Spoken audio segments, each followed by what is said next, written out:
النصر بالأسطورة يحاكم حكام الكرة، هو رونالدو يعدل النتيجة لفريق النصر.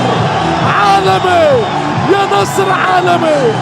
النصر يعود لتاريخ النصر بهدف رونالدو، هداف الهدافين هو رونالدو. قناص كل القناصين رونالدو، والكرة في الشباك. 1-1 بين العملاقين. نار نار نار يا حبيبي، نار.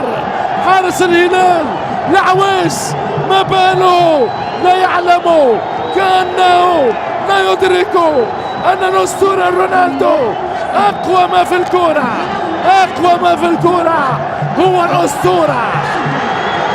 ب10 لاعبين النصر العالمي يعود من بعيد ويسجل هدف التعادل. هذا الدربي بأشواقه